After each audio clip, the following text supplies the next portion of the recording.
There we go. We did it. We're here. Welcome, y'all. Welcome back. Welcome to another YouTube live stream. We should be in here. Y'all know what to do. Drop a 1 in the chat if you can hear me. Drop a 1 in the chat if you can see me. We up in this thing looking all crispy and clean. We made it, y'all. We finally made it to the live stream. I know we're in the afternoon, but it's good to see everybody in here. Welcome, y'all. Welcome back to another YouTube live stream and another episode of the ClassE Morning Show in the afternoon today. We're doing it in the afternoon this time. So glad everyone's here, and I'm excited to get started. So before I get into it, I've got to say what's up to the people, man. Shout out to everybody who's in the building. We've got my awesome, amazing Amy in here, always holding it down. Taco Tuesday, Trisha, Cara Hampton, Cynthia Hearts, Spring Flowers, the big dog J Money up in here. We got Mary is in the building. Good to see y'all. I saw Les Cleaver up in this thing too. Shout out to all the members, man. Y'all are looking pretty in the green in the chat. I love it. Shout out to all the green in the chat. I said, let's see, we have Slim Life in here. Shout out to Slim Life New Jersey. And I know there's a couple more of y'all in here too. We got Spring Flowers. We got Stokes up in this thing. All right, y'all, we've got a ton of topics to get into today. We're going to talk about Clayton Howard, and he's going back at Cassie again. He said he's not done and he has more information when it comes to his lawsuit against Cassie. We're going to talk about Diddy and the feds finally getting exactly what they wanted. And in my opinion, exactly what they arrested Diddy for in the first place. We're going to talk about it. We may have some more Charlie Kirk updates. We're going to get into some crazy stories about an inmate that was captured here in Atlanta that had escaped. We're going to get into that along with a bunch of other stuff. So thank y'all for being here. Thank you to everyone that has joined and liked the video so far. That's really the only thing I ask on this channel is that y'all like the video on your way in. All right. Likes are free, helps the channel continue to grow. It lets the algorithm know you guys are enjoying the show, and it shares the video, the channel, and this specific live stream with more people. So if y'all could share the video out, it's free. All right. Make sure you go and do that. Also, if you're feeling extra generous, make sure that you share the video as well. It's super easy to do and it's also free. All right. You can click the share button. It also has a little arrow curved and pointing to the right that allows you to share it to Facebook, Instagram, X. You can also share it to your group chat via text. So to those of you who've done that, thank y'all so much, man. I appreciate it. Thank you. Thank you. Thank you for the love. So many of y'all go and do that. It's absolutely amazing. So thank y'all for that. I appreciate it as well. All right. I will be giving a special thank you and a special shout out to those of you that go the extra mile and send in super chats. So let me get into the super chats real quick because we had a ton of them in here.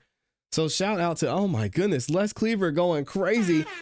Gifted 5 memberships and then another 5 memberships for a total of 10. And he dropped a 10 bomb. My goodness. If you got a membership from my guy, Les Cleaver, make sure you say thank you. One of the hardest working guys I know. He is always working every single time, and he comes by and supports the show and is always showing love. So thank you so much to my guy, Les Cleaver in the building. If you got a membership, say thank you and make sure you check out the members only content as well. All right. Les Cleaver in here with the 10 bomb says happy over the hump day. Shout out to him. I call it Friday Eve.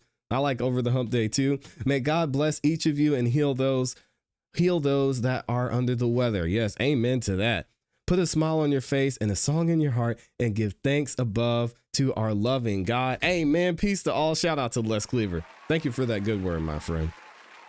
Slim Life New Jersey is in here, has been a member for 10 months. Oh my gosh. She says time flies when you're having fun and spending time with those you love. Oh, shout out to Slim Life. My CEB family always brighten my days. I hope everyone has a blessed day, and same to you, Slim Life, as well. Thank you for the support. We've got Spring Flowers in here, dropping the 10 bomb too. Says, when you wake up in the morning, think of what a precious privilege it is to be alive, to breathe, to think, to enjoy, and to love. Then make the day count. Yes, one day at a time. Great message by Spring Flowers there. I agree. Wake up and thank God every single day. It's a gift, man. And I'm not trying to leave, or y'all. I mean, I'm thankful for it here. I'm thankful to be here. Thank you for that. I appreciate it so much, Spring Flowers. We've got Virginia Wiley, another one who's been a member for a minute, for 4 months. She says, good morning, afternoon now. Good morning, ClassE and my CEB family. Let's be strong and support each other through love and kindness. Be the difference. It only takes one decision, one choice to be the difference, Virginia Wiley. And I think that's a great reminder too. We got Kara Hampton in here as well. Has been a member for 7 months. Says, hope everyone has been doing great on purpose. Yep. Shout out to Kara. Miss my CEB family. Wow, we miss you in here too, Kara, and appreciate you being a consistent member. Even though you haven't been in the live chat, I've been seeing your comments on the videos and on the replay. I appreciate you and thank you for being here and consistently supporting. We've got CPE up in this thing with the 5-bomb. Says nothing. He's just showing love. Shout out to my dog CPE and the man himself. We got a celebrity in the building. Shout out to the man Slimmy up in here dropping the 20 bomb. He says salute, salute, salute to Slimmy. Thank you for being here, man. Y'all make sure you go check out Slimmy over on After Hours with Anton Daniels. I should have put the link in the description, but let me double check and make sure before I lie. Man, I think I lied.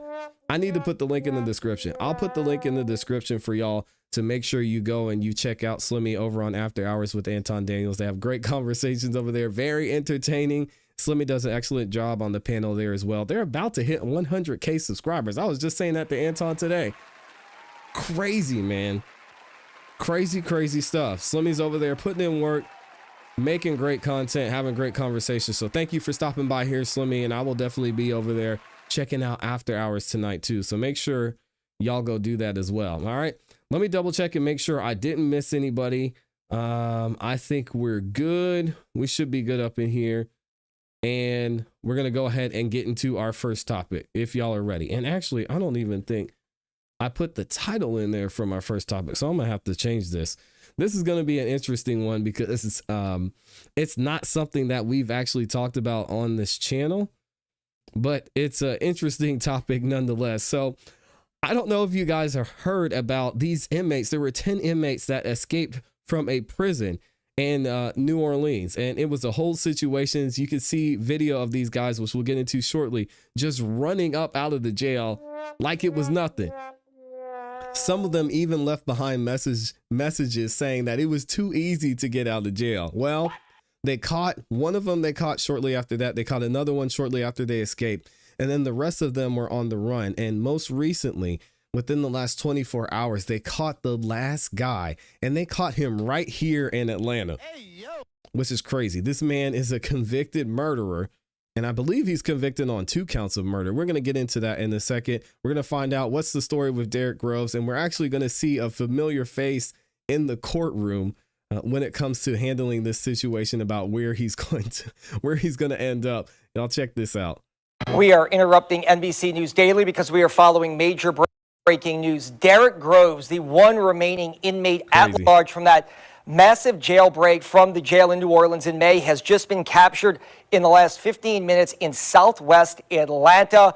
All we know right now, this is coming from U.S. Marshals and federal officials, is that they were acting on a tip from Crime Stoppers New Orleans and other information reporting that Groves had possibly been in the Atlanta, Georgia area. They went to a house, and that is where they found Groves in the last 30 to 45 minutes. Guys. It is our understanding from federal U.S. Marshals that Derrick Groves is in custody right now. When he'll be extradited back to New Orleans, that is not known. But as everybody knows by now, Groves was one of 10 people to break out of the Orleans Justice Center, which is just another name for the jail in the city of New Orleans back in May.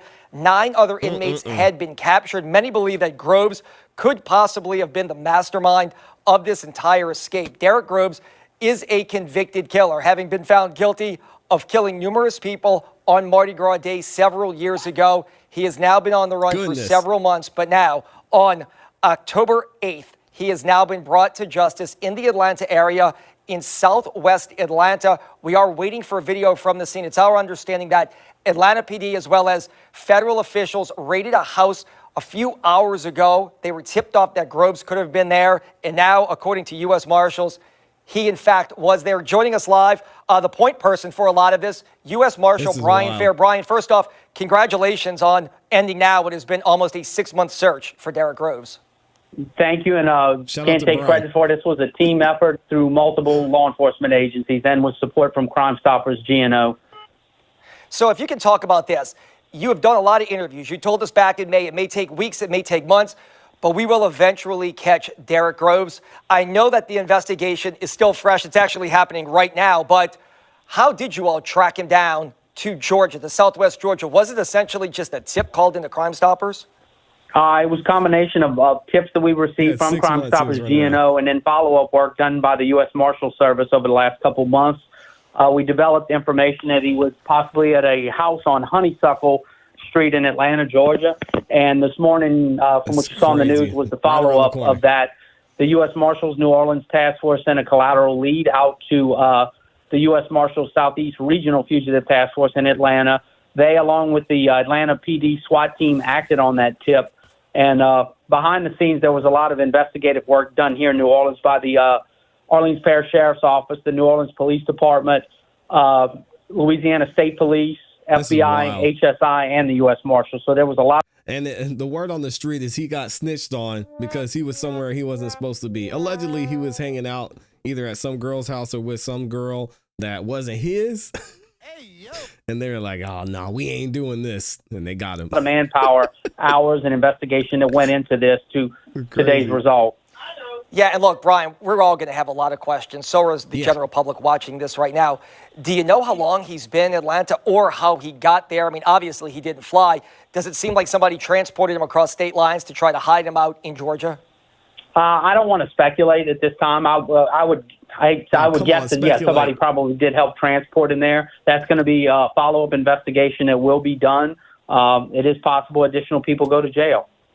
And is this the kind of thing, this does bring a close to this, with the exception of the investigation still going on at OPSO, but is this a day that people can breathe a big sigh of relief that all 10 inmates are finally back in custody? Yes, I would say this is that day that you can finally, relax a little bit now that this has finally been done. It's taken quite a few months. We're just happy it's over. It took several hours once they went to the house today. He was hiding in a crawl space. A lot of manpower hours and effort and equipment had to be used today to get him out of the house. And he was hiding under the house. He's like, oh man, they ain't gonna get me. Listen, guys, I'm gonna tell you something. I pray and I do the best I can to never be in a situation like this where I'm on the run. But I can guarantee you that if I go on the run, they are not gonna find me. I'm not going back. Like, why would you be in Atlanta? I mean, I would have been walking or something. I would have been up in North Dakota, Alaska. I don't know. I mean, somewhere where they're not going to think to look at me, to look for me. Why are you going to come to Atlanta, man? Where, I mean, we've got cameras everywhere. If you guys would see the systems that they have here to locating people and vehicles, you would be amazed. I've seen it. I've seen the insides of the security systems and video systems they have here just in Atlanta, and it would shock you the amount of video footage they have out there. Yeah, man, it's so easy to find people, and then you get someone calling in a tip. Man, I'd be out there in Montana somewhere flipping burgers, man. Nobody would recognize me. They'd be like, man, that Derek, what a nice guy he is out here in Montana flipping burgers. I'd live the rest of my life there and be good. He came out without incident, or did he put up any kind of fight? I know these are details that are still coming into you as well. I would not call this without incident. That was probably a 3 or 4 hour, I don't know if we'd call it a standoff, where we didn't know if he was in the house or not. Nobody was there, but ultimately he was located in a crawl space in the house. So. Does it seem, I mean, look, Brian, I know this is all going to come out in the investigation, but do you believe he's been there for several weeks or months? I mean, is this the kind of place that he went to back in May and has just been holed up in Southwest Atlanta since? Crazy. That's going to take some more follow-up work. I would say we probably believe he's been there for a little while, but we don't know how long. It's going to take a lot more follow-up work on that end. And look, is this the kind of thing, too, where you all have exhausted a lot of man hours and time, but this is what the U.S. Marshals do. I mean, you track down people who are wanted by local, state, and federal law enforcement, while you've seen the task force get smaller, where NOPD, OPSO, state police had to pull some people back because they had to go on with other cases. The U.S. Marshal's Office never stopped working on this. Wow. Correct. And they still had people assigned to the case. Like state police has somebody assigned full-time on our task force. So does Orleans Parish Sheriff's Office. So those people continue to work, and LSP and Orleans continue to support our efforts during that time. So did HSI and FBI. The scale got a little smaller, but like I said, we at that point, once the majority of them were captured, we were able to focus more on Mr. Groves. And look, just I don't know if you can see it, Brian. We were taking a live look. That looks like a federal and state SWAT team. As we talk to you, we have a live picture from Atlanta here where they just brought him to justice.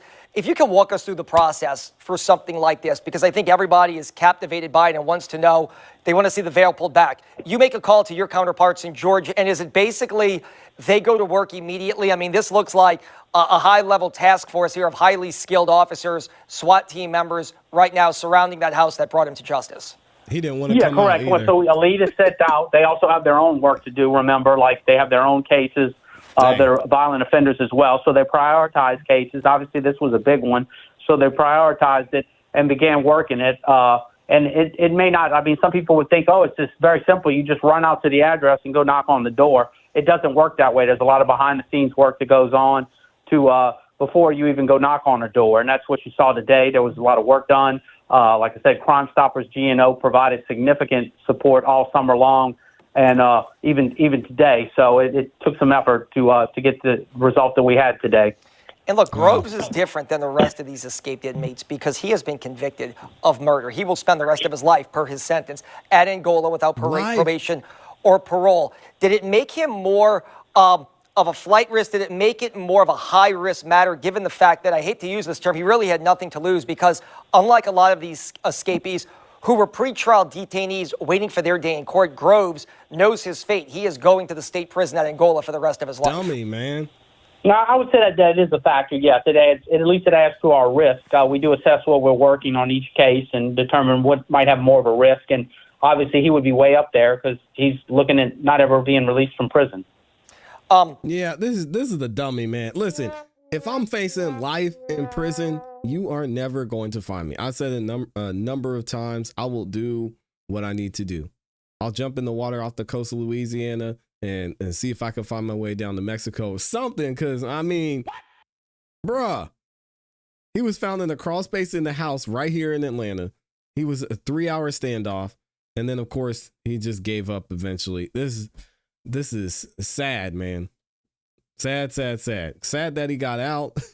Sad that he's convicted this way. And I mean, bro, if you wanted to get away, you have more than enough opportunity. Let me know what y'all think about this in the comments in the chat. Also, I want to point out, I know someone's going to do some research on this. I was looking at the coverage from the courtroom where Derrick Groves they were going to figure out where they were going to take him. And I saw Max Shart on the screen. So somebody needs to hit up Max Shart and find out what his involvement is in this Derrick Groves situation, because the video coverage from this, it was very lacking and there wasn't a lot of information as far as who Max is representing, why he was there. And I'll be interested to see what's going on here. So if y'all find something out, please leave it in the comments below for me. He probably stayed in the area.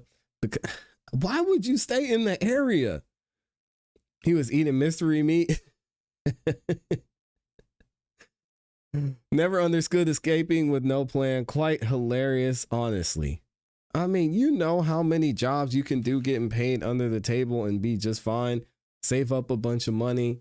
I mean, I'm not going to give these guys the blueprint, and I'm never going to be in that situation in the first place. So, hey, shout out to y'all. Thank you to all 1,500 of you are in here. We're going to say 15,000. Thank you to all 15,000 of you that are in the building. Absolutely amazing. I appreciate every single one of you. If you could do me a favor, I do not ask for much, but one thing I do beg for and plead you to do is like the video on your way in. Likes are free. It takes less than a second to do. And I know y'all are going to have a great time over here. If you're new to the channel, we welcome differing views and opinions. Just please make sure that you keep it respectful and just talk about it in the chat. You can leave it in the comments as well. And you won't be shamed for your opinion. We can have a good fun back and forth. All right. So I appreciate y'all. Hey, did he take vacation? It's good to see you. Good to see you in here as well. I guess he took a 6-month vacation and then he decided he wanted to go back. And he had a standoff with the police. Man, listen, I'm never going back. If I'm looking at facing life and I get out, I am not going back. There's no way. This guy was insane. So it is what it is. Shout out to him. Oh, I need to update this headline. Let me see. We've got, all right, let's get into this topic. I know we're going to be moving quick this afternoon, y'all, because I know we started a little bit later, but y'all said he probably stayed in the area because of friends and family he had there are here to help him. You're not going to be able to do this without any help with money, etc. Nah, you can, it's not that difficult, but you can get on the bus, you can go where you need to go and be fine. I know some of y'all know about the super bus? Is that what they call it? All you need is a few dollars. I mean, you can go on the side of the street, ask somebody for some money. Hey man, you got a couple dollars? Hey, you got a couple dollars? I mean, by the time you're done, just take a bus out to Montana and be done with it. Go feed horses or something out on a ranch somewhere. Goodness gracious. Like he said in Wolf of Wall Street, I'm not effing going. It wouldn't be me. It would not be me. All right, so let me run this back real quick. We've covered a couple of stories here about what's going on with the recent updates and the recent news with the Kyren Lacy situation. Now, Kyren Lacy, as many of you may know, he was an excellent football player over at LSU. He had NFL potential, was most likely going to the NFL, was doing great and making a lot of money off of sponsors while he was in college. And then his life was dramatically changed when he was accused and indicted for negligent homicide for an accident that he wasn't even directly involved in. So recently we got to hear from Kyren Lacy's lawyer and his former attorney, and he released some videos basically showing not only a police officer coercing someone into making a certain statement, but new footage that showed that Kyren wasn't even near the accident when the accident occurred. He was about 70 yards away. So to combat that, the district attorney's office actually released more video that we covered the other day. And I want to show y'all a little bit of that video in case you missed it. And it's showing what the witnesses were saying right after the accident happened. And now Kyren Lacy's lawyer is going to address that. So here's the video that the local police department released. By a crash that can be heard on the surveillance footage. So you see Kyren Lacy's on the wrong side of the street. And then he slows down and gets back in the other lane. And then you hear the accident.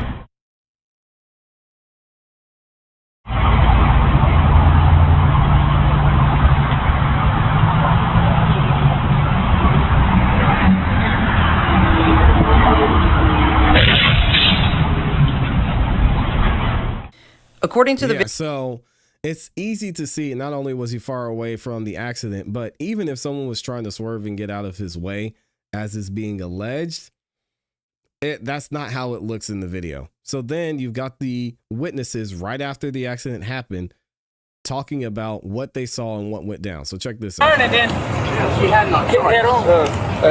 Did you see a green Charger flying that way? A green Charger going that way? There was a green Charger. There was a green Charger caused all this. SRT8, he caused all that. He went to pass the cars way back there, sir. The green Charger collided with these cars? He went right between. He went around that truck, okay?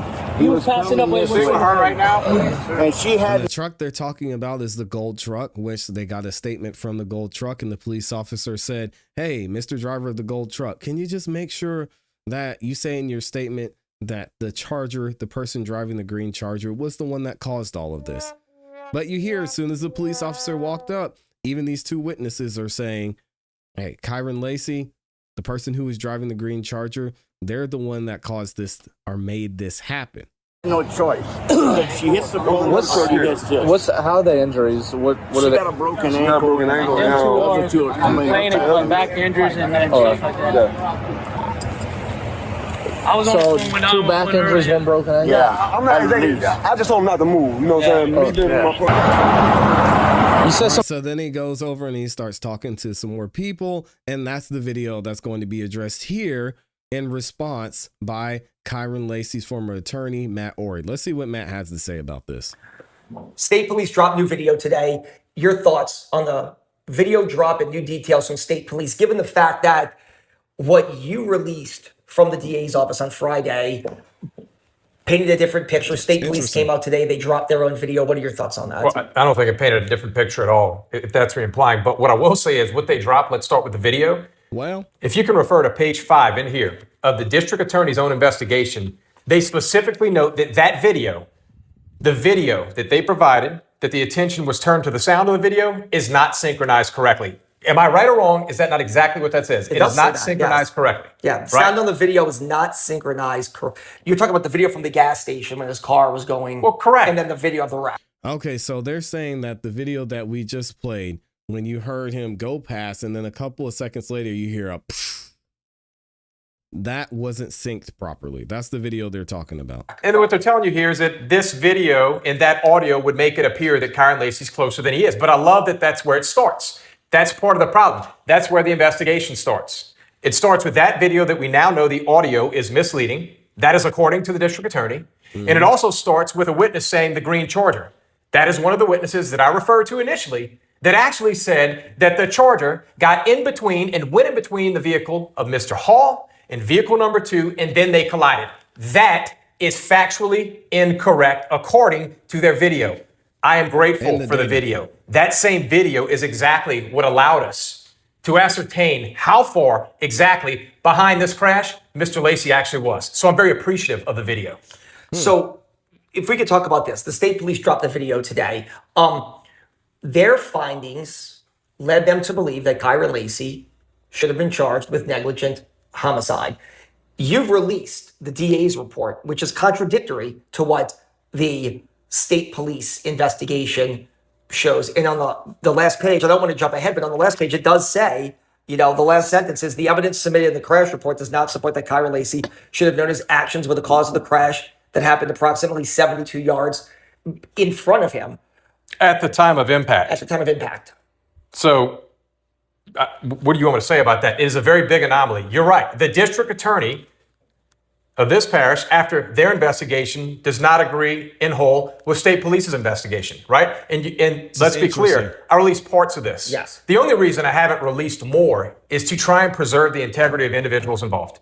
Contrary to what everybody believes, I don't enjoy this portion of my job because other people are affected.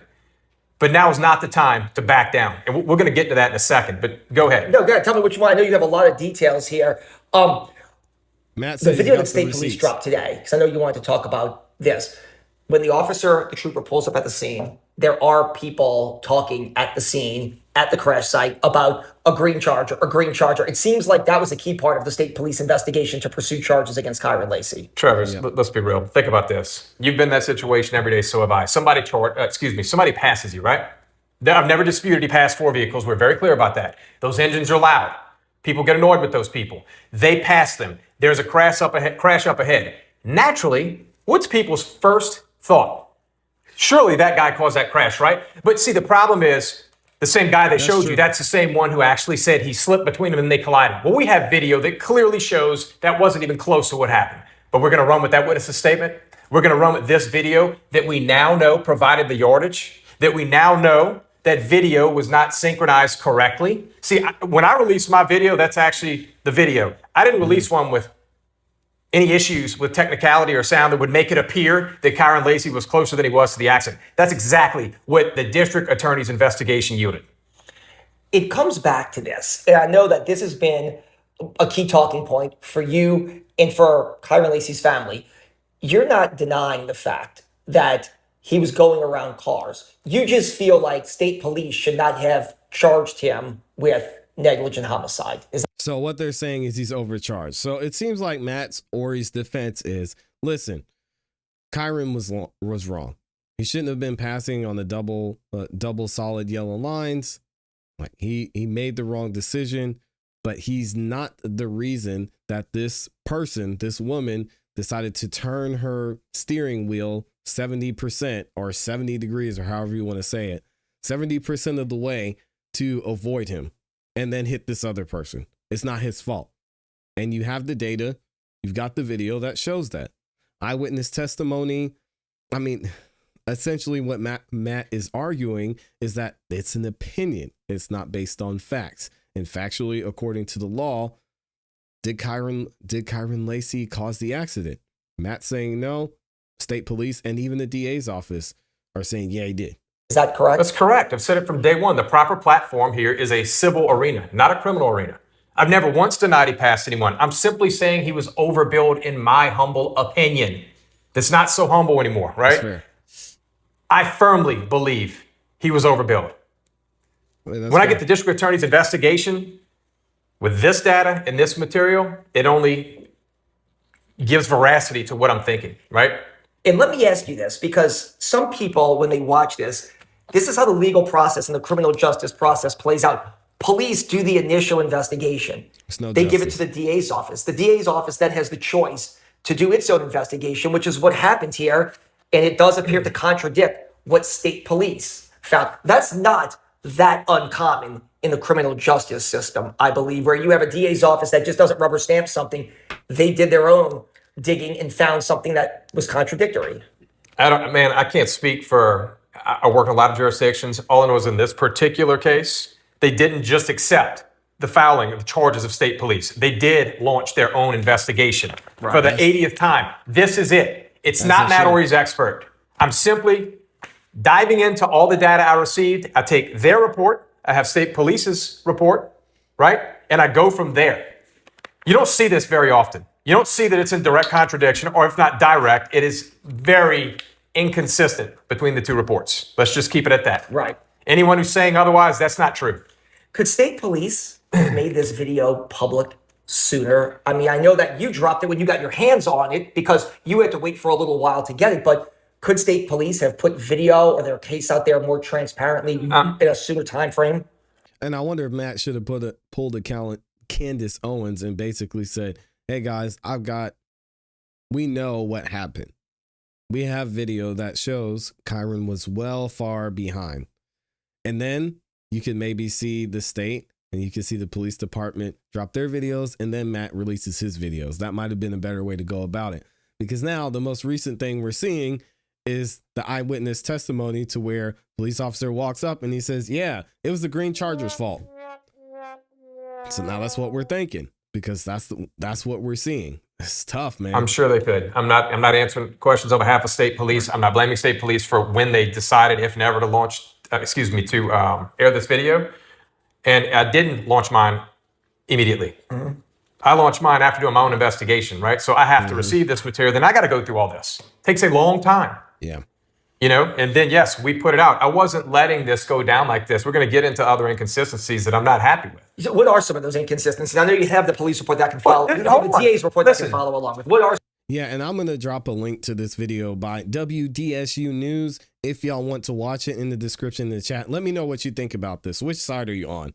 Are you on the side of, man, seeing this video now and hearing the eyewitness testimony, I get a sense that Kyron may have been involved and possibly caused this accident, because we don't actually see what happened right up until the cars collided, other than the data, of course.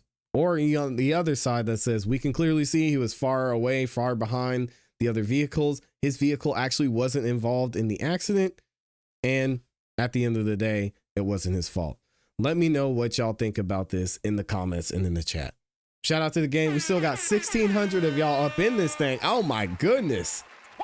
Thank y'all, man. Can you please like the video? Likes are free.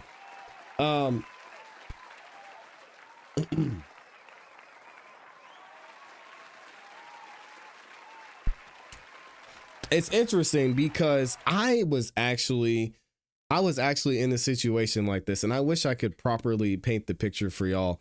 But I'm going to try. I actually was in a situation like this to where I thought I was going to be held liable for an accident, because I actually caused an accident. I had either just gotten my license. I was 16, 17. I had just gotten my license or my permit, and I was in a turning lane going to turn left. And on the lane coming towards me on the other side, there was a turning lane they could take to go around the corner and go a different direction, or they could just keep going straight, right? So I had my turn signal on to turn left. There was another car waiting here across the street to go across both lanes and take a left. And then there was another car coming in this direction. This car had their turn signal on, right? And they looked like they were going to turn right and go around the corner. Me being a new driver, not knowing well, I was like, oh, we're good to go. So I put on my turn signal. I got my mom and my brothers and sisters in the car, and I look and I start to turn, and I look back, and guess what happened? That other car is still coming. So that other car is still coming. I'm already halfway in the lane. This car swerves, T-bones the other car that was sitting there, wait to turn across our lanes. I go unscathed. I pull through, go into the parking lot. We wait for the police officers to get there. The officer's like, hey man, you better be lucky nothing happened, because the person who was coming in the other lane, I mean, they hit that person on their driver's side door. And they had to go to the hospital. It was terrible. I'll never forget that for the rest of my life. I felt terrible. Person ended up being okay. Everybody was fine. Just the cars were messed up. But I wasn't held responsible for my involvement in the accident. It didn't go on my insurance or anything like that. I didn't have to go to court, and I wasn't held liable for the injuries. It's interesting that this case is so relatable to me, because if something would have happened in that situation to me, things could have possibly turned out a little bit different. So anyway, just a little personal story there. I get how this would look like from a legal standpoint, or even we'll say from somebody just observing it, that, yeah, maybe he caused this accident. But did he really cause the accident? Was it his fault? And from a legal standpoint, even looking at it from the civil side, was he responsible? I don't know. Y'all have to let me know what you think about that. It's tough though. I mean, I can imagine. I still think about that situation to this day. And even in that case, it was an older lady that was injured because I turned too early and I wasn't paying attention as well.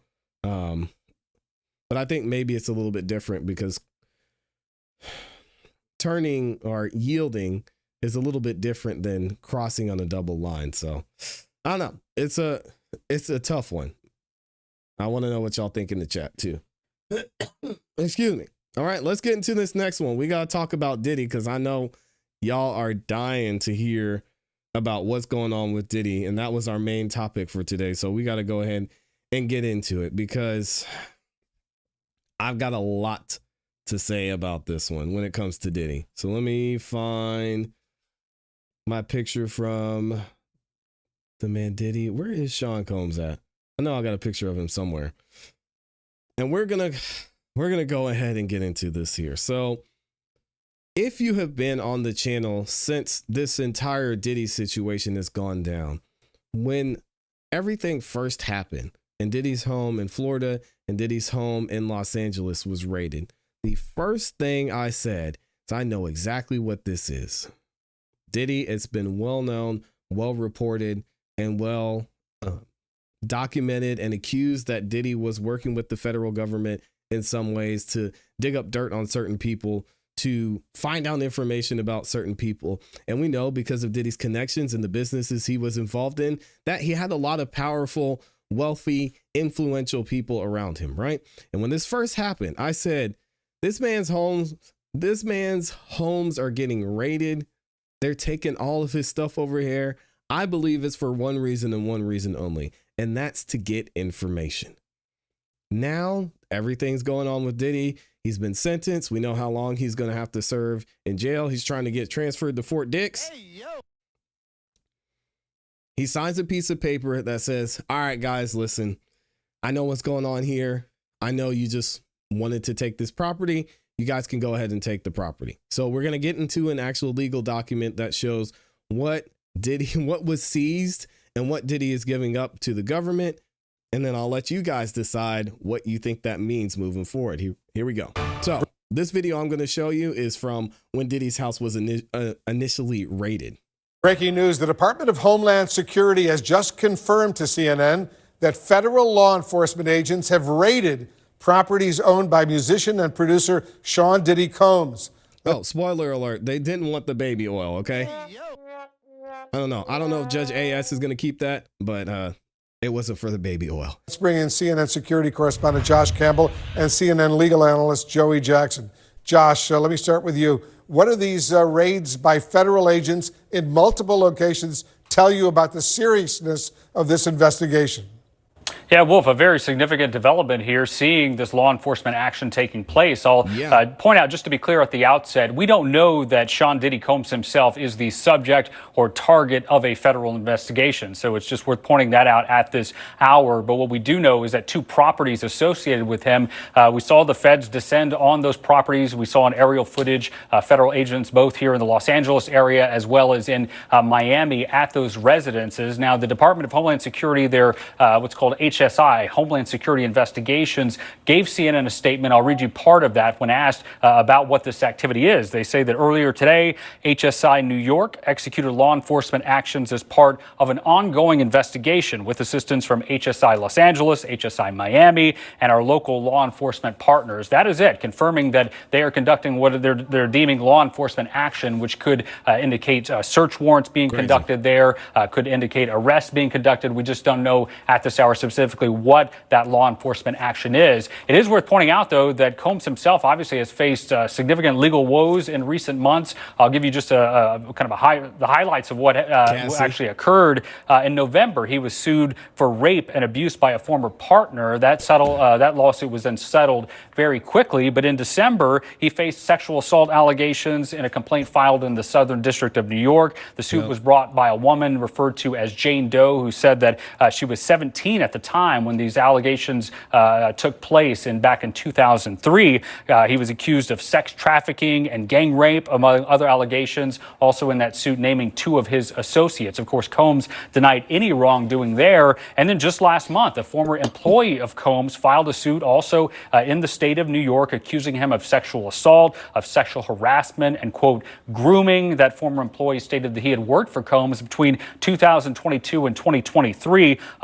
And that was Lil Rod, as we know. I believe that case was dismissed. Those allegations, this former employee, a male employee, said that Combs did not compensate him for his music production work and forced him to procure and interact with sex workers, threatened him with serving alcoholic beverages laced with drugs to guests at parties at Combs' home. And then Combs' son, Justin Combs, was also accused of soliciting prostitutes and underage girls at his father's homes. Again, the Combs have denied any wrongdoing, but just a series of allegations that we've seen taking place. Final point, Wolf, I'll note is that while we don't know the specific allegations or why the feds are at these residences, it is worth pointing out the agency that is conducting this law enforcement activity. It's not the FBI, it's not the DEA or the ATF. This is HSI, Homeland Security Investigations. For those unfamiliar, this is an agency that has long been the forefront specifically at human trafficking investigations. So although we don't have the specifics yet, we're starting to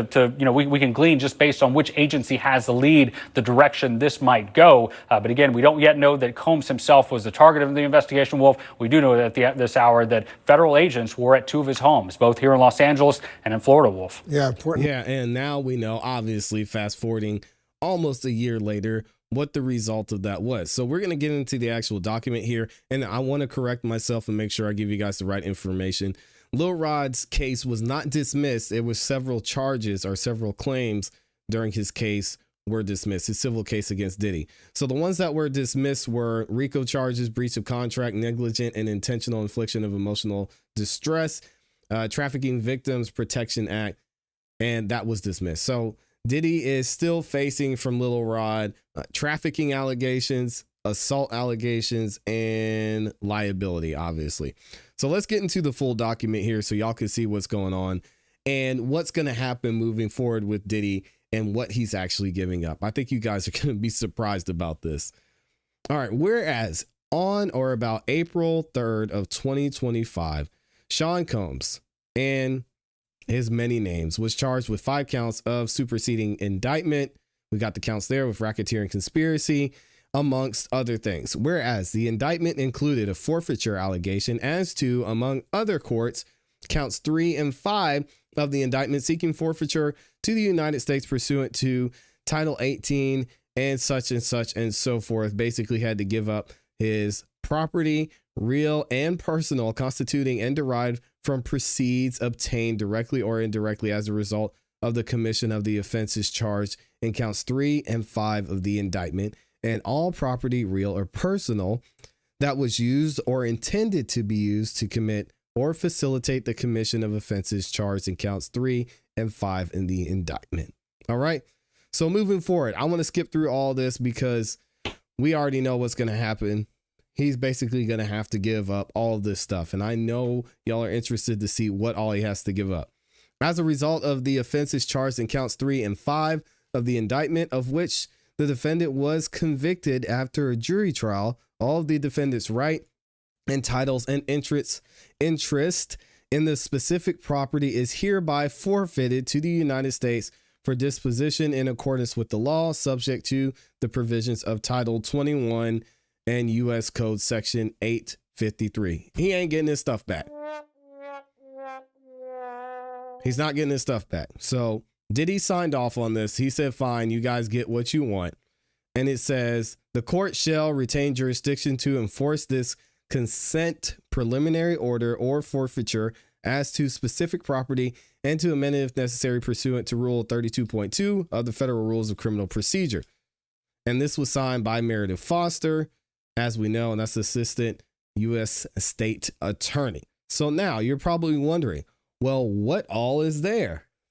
I'm going to read most of this, but not all of it, because I think you guys will get an idea of what was being acquired here by the federal government. So when it comes to Exhibit A, you're probably wondering, what did they get? They got 4 hard drives from Diddy, and they got this at the LA house. They had a purple iPhone from LA, a black iPhone, a hard drive from LA, another iPhone from LA, an iPhone, a thumb drive, an iPad, an iPhone, a hard drive, another hard drive, an iPad, an iLock thumb drive. What? Hard drive here, an SSD model number, and they've got the model number there. An iPhone, hard drive, iPhone, hard drive, another iPhone, a thumb drive, a hard drive, a miscellaneous flash drives. Guys, are you seeing the pattern here? What's up, Mr. Tesla? Are y'all seeing the pattern here? No, they did not find Young Thug's watch during this raid in California. So in all, hard drives on hard drives. You got a black thumb drive. You've got more hard drives. You've got a burner phone. Well, all of these were probably burner phones. You got a gray Cricket phone. And this is all in LA. Multiple iPads. You've got 3 MacBook laptops, 4 MacBook laptops, a ThinkPad, an Apple iPhone, multiple cell phones. You've got, what is this? 3 of the same exact phone. And it's got their different serial numbers here. You've got an iPad mini. You've got a Samsung tablet. Guys, again, this is why I said when we initially covered this, there is a reason that the feds are invested and interested in getting this and seizing this property from Diddy. It's not because they just think he's such a bad man. Oh, he's a terrible person. He was involved in something bigger. No, they needed this information and they wanted all this information. And he's not getting any of it back. Oh, it gets crazier. He's got so they've got a digital watchdog DVR, whatever that is, a flash drive. They've got smartwatches. I'm surprised they didn't give those back. They've got a desktop, and these are all from the Florida location. They've got iPads, more iPads here. I mean, we're going up into the 90s. More iPhones, $9,000 in cash, and they got this from a hotel, it looks like. We've got an iPhone Pro 15 Max. We've got another iPad, a MacBook, a hard drive, and a space gray iPhone XS Max. So, again, think of all the information. Think of all the information that is on those hard drives. Can y'all imagine? I mean, they were only shown a few videos during this Diddy trial when it comes to Cassie, when it comes to, some of the abuse that she had to endure from Diddy. And a lot of the information that's on this hard drives, we don't even know what it is. We haven't seen it. So with over we'll say it's over 80 different devices and hard drives. I can imagine there's probably something there that Diddy got and has on someone else that's going to be either used or shown at a later date. Let me know what y'all think about this in the comments in the chat. It's about to get wild, and I really hope we get to find out what this information is going to show, and maybe who's going to be indicted as a result of it. Let me know what y'all think. And also think about it. When this happened to Diddy, you did not see the outrage like you see, let's say, for example, with the ICE rage, right? You don't see people just coming out and say, "Oh, President Trump, how are you taking these people who are in the country illegal out of here forcefully? How dare you?" We didn't see celebrities speaking out about that. Jimmy Kimmel goes off the air. "Oh, President Trump, you're horrible. You're terrible. This is an attack on free speech. Let's all boycott Disney." You didn't see that. When Diddy got locked up, it was quiet. Nobody was saying anything. You had like 3 people who were defending Diddy, and everybody else was just over there like, "Well, I hope he didn't have any videos on me." So it makes you wonder what was going on. What was going on behind the scenes? Is there more to this than meets the eye? Obviously there is. But what? How are these people involved? I mean, nobody said anything. You had Jaguar Wright, who was speaking out, and she'll probably be indicted at some point, even though she's already getting sued. You had Ray J saying, "Man, free Diddy. He didn't do anything wrong." You had one of Diddy's other business associates that said that. And then you had Gina. Those 3 people were defending Diddy. Everybody else was just radio silent. And y'all seen the pictures. LeBron James, Obama, Prince Harry, Leonardo DiCaprio, all the Jennifer Lopez. All these people that were involved and close with Diddy, quiet. Why is that? It makes you wonder.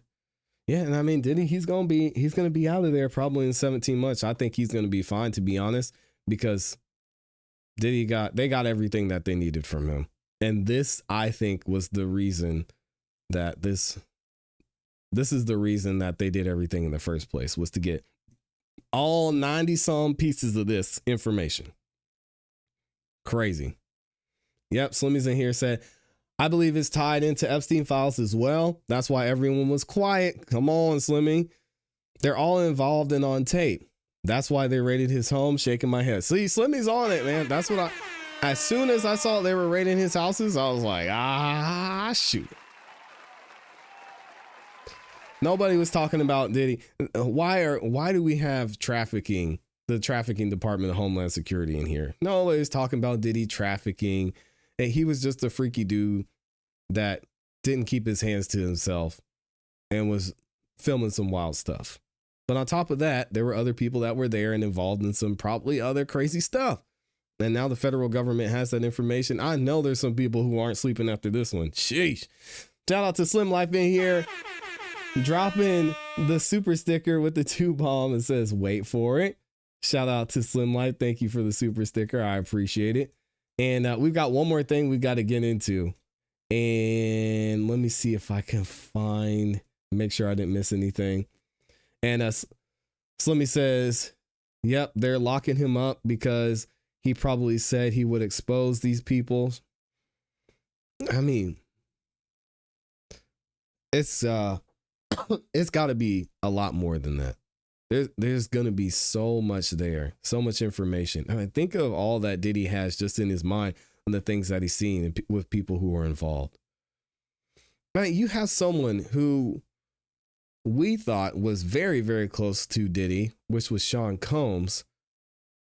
And Jay-Z was saying, "Oh man, I mean, we were cool, but it was just for business." Like, Jay-Z, come on, bro. We know y'all were closer than that. We've seen you guys. We've seen the pictures at the white parties.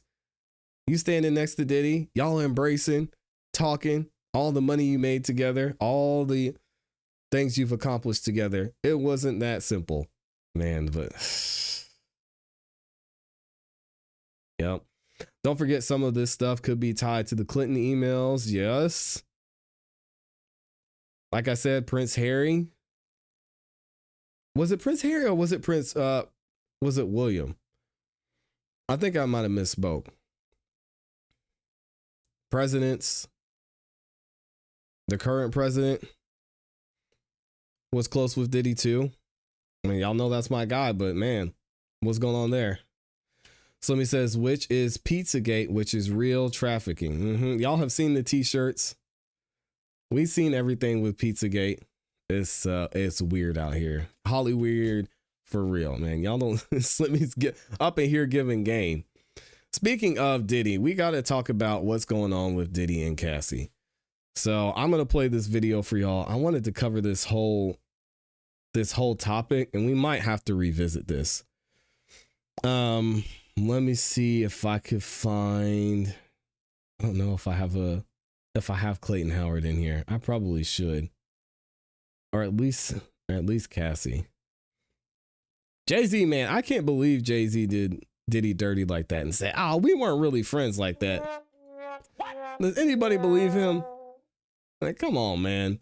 When you're making that kind of money with someone, like, you talk to them on a regular basis.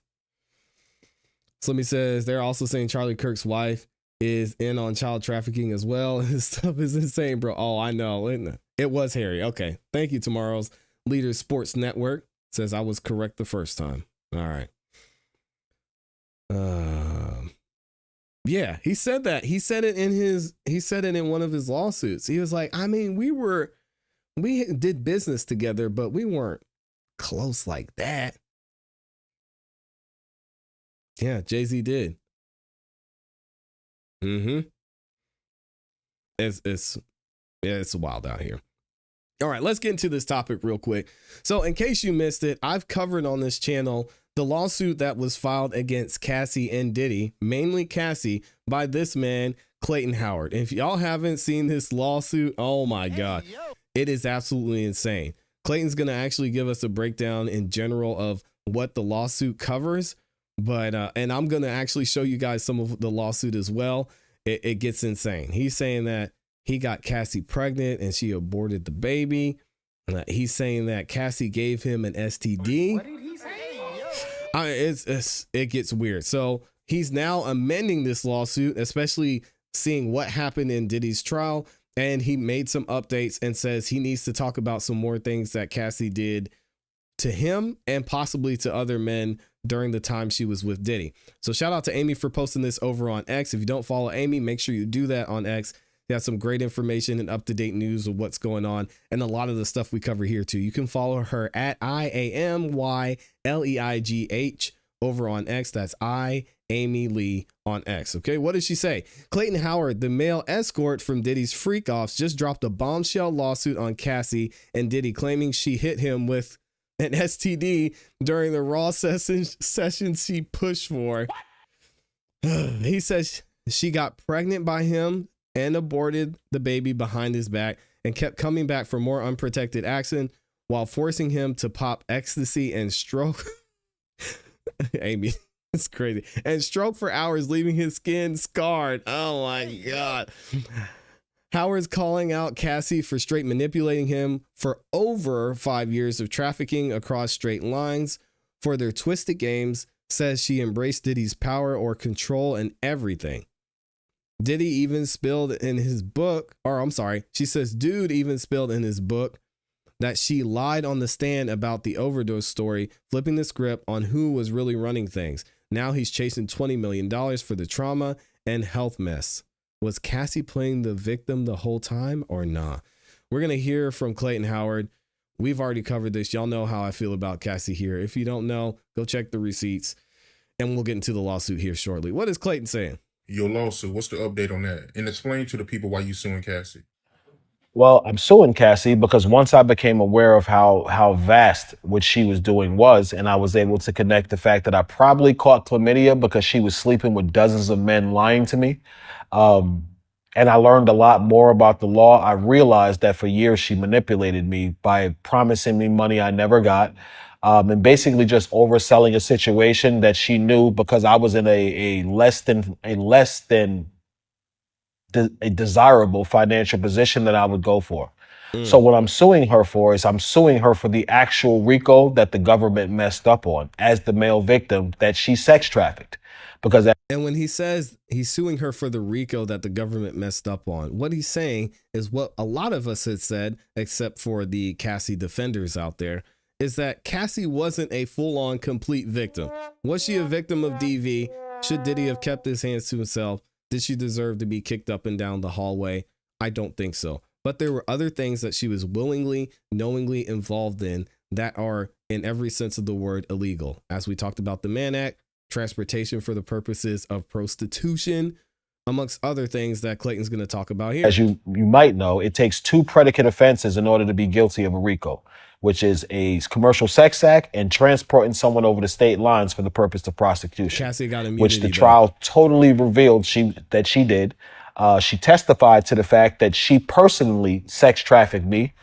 She used a travel agent, and sometimes I would pay for it myself because she would ask me to pay for the ticket, and thinking it wasn't what it was, I would pay for the ticket. I realized I was victimized when I saw the extent of how much she had done, because I used to talk to her. I didn't just walk into a room and put my penis in her. No, we would have hours-long conversations about life, what she wanted with Diddy, different things she wanted to do, her career, her business. Not one time did she say, you know something, Clay, I like you, so let's just be careful because I'm doing this because Sean is making me. That's what she used to call him. I'm doing this because Sean is forcing me, so I don't want you to catch anything, so maybe we should use condoms. No, she's lying. She's hating on the girlfriend I have at the time, telling me that I'm choosing basic bitches over her. That don't sound like no victim to me, my dude, when you jealous because the male escort you paying got a girlfriend he want to see more than you. You know what I'm saying? It's just dirty work, man. It just confirms for me even more that minorities don't have any rights in this country.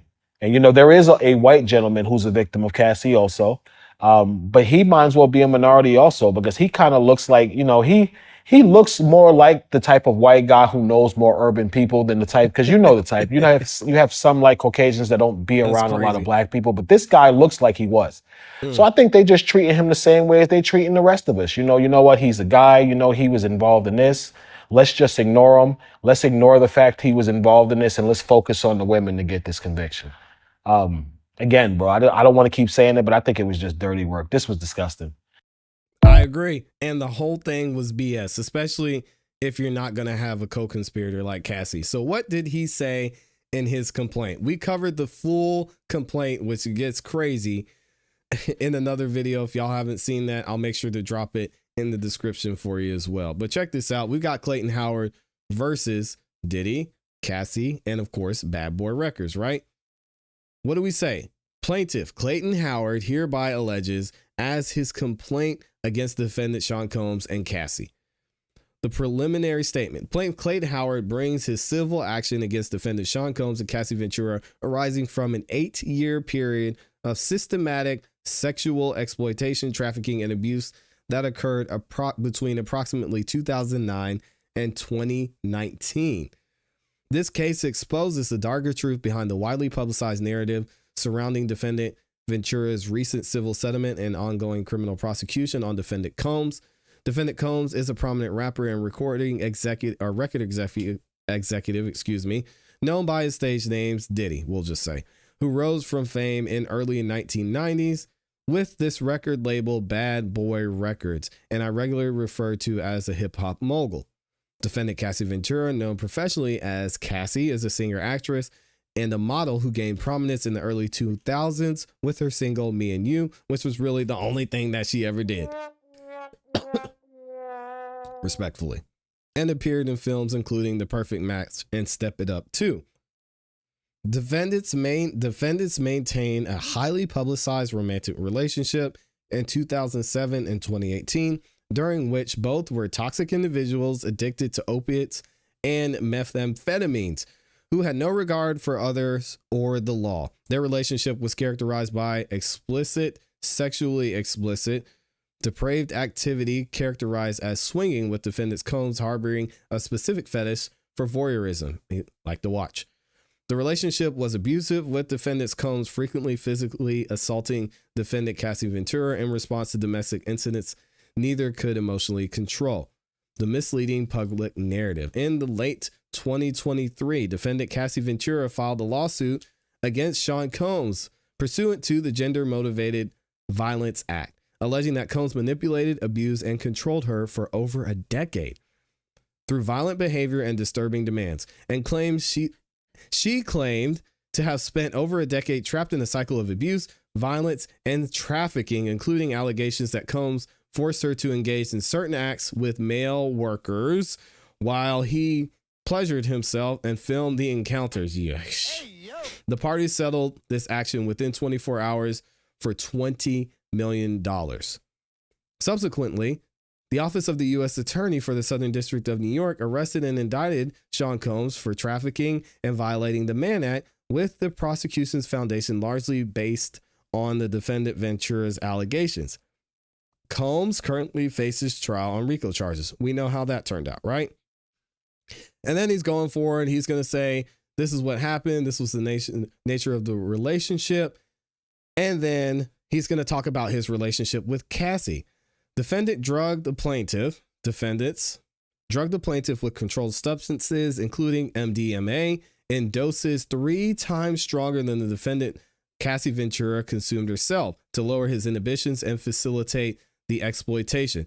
Defendant Cassie Ventura used these substances strategically, like a spider catching its prey in a web, to manipulate the plaintiff into unprotected intercourse designed to please the defendant Combs and prove her devotions to his appetites.